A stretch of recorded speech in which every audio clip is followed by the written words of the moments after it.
Shaun, we have to start with your meetings with the chairman and the owner in Bahrain recently. Did you get everything you needed from those meetings? Yeah, I think so. Look, I think it worked both ways. I think they asked a lot of me, of my ideas and how I see this club moving forward. But yeah, obviously what I needed, not just for me, but for everyone at the club, we needed to understand a little bit more of what's happened and why it's happened in the last 2 weeks. And look, they were very honest. And yeah, I hope now that the club are going to have a period of time of real stability, calmness off the pitch, because we've got a rebuild to start. The chairman was obviously in Wigan this week, and he met representatives from numerous fan groups last night, and that added further clarity to the situation over the last few weeks. You were there as well in the room. Was that another step in the right direction in terms of the rebuild you talk about and that rebuild of trust? Yeah, it was. Like, it's a big thing that the chairman. I think the chairman obviously had to meet as many people within the club, not just supporters, but within the club over the last couple of days. I think he's done that at the stadium, and then he met the supporters group yesterday. He had to reiterate the things that Mr. Al Jazmi and obviously Talal had spoke to me about. I think it was really important that he then relayed exactly the same information to people face to face. I'm a big believer in that. When you sit down with people, you're face to face, then I think it makes a world of difference. So it was a big sort of step forward. I know Talal spoke about trying to do that for the next or 2 or 3 times a year, which I think would be really positive.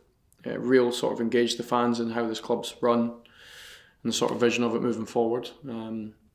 But I do want to stress there was a lot of questions, a lot of things obviously came from that around rebuilding certain structures within the club. But at the moment, look, we have started that rebuild, but there's also a big fight at the moment that we have on our hands. And I know everyone's, it's really current that we're speaking about how we rebuild certain structures, but the current group of players in the last, I have to say the last 8 weeks, but in particular the last 2 or 3 weeks have been incredible for me. There's so much talk about young players and values of players, but I have to say the senior group of players at this club have been brilliant for me and brilliant for the club. So we're going to rely on them for the next 8 games. We'll rely on them again next season. I just wanted to mention that over the last couple of days, it's been all about the rebuild, but the current group, I hold them in really high esteem. Talked about the players there. They've obviously been back in training this week ahead of the game on Saturday. And is that the message you've been giving them now? It's business as usual, big game on Saturday. And how are they mentally after what's happened?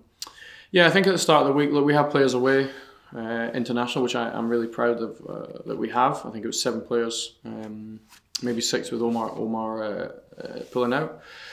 I think we had to address, there has been changes off the pitch that we had to address early on. The players wanted the same. They wanted some information around my discussions in Bahrain.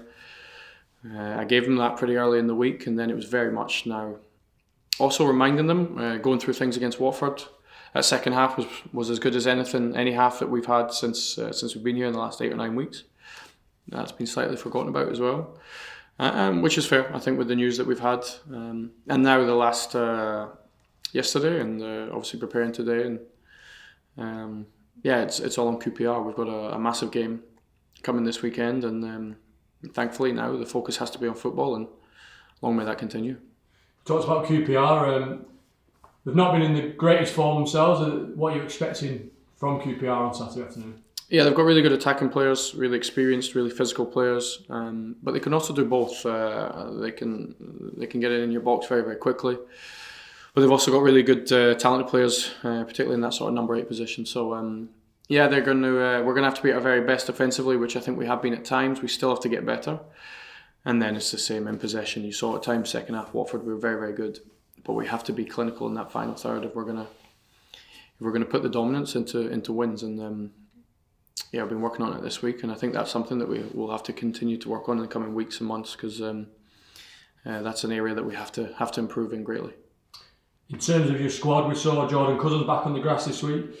Charlie Hughes and Jack Watmore seem to have recovered from injury, having looked at they've been training. Have they all got a chance, and how's the rest of the squad looking?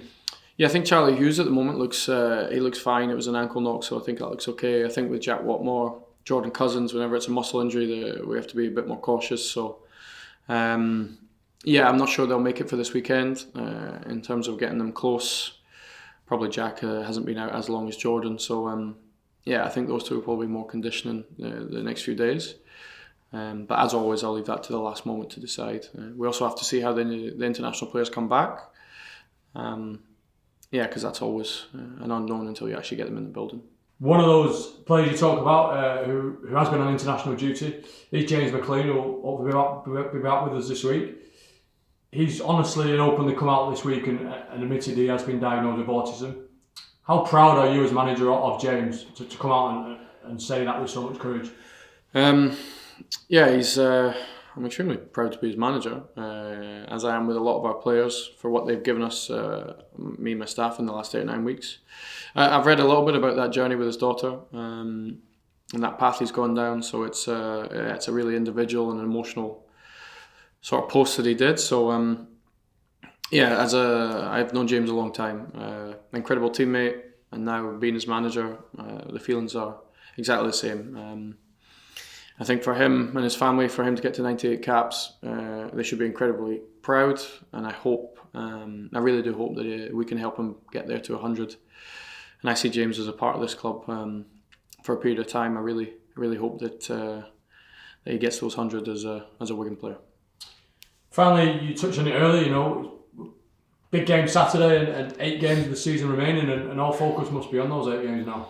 It is, yeah. Look, I think when those deductions came, I think that's obviously, it's made the task even harder. But I still have a real belief that we're going to have moments in games, and we're going to have enough moments in 8 of these games that we're going to have a chance to stay up. And it's really a little bit what I spoke about, how efficient or how clinical we're going to be in that final third in both boxes. I spoke about it on my first day. That'll really determine how the season finishes, and I think we're going to have a real chance. So let's keep fighting.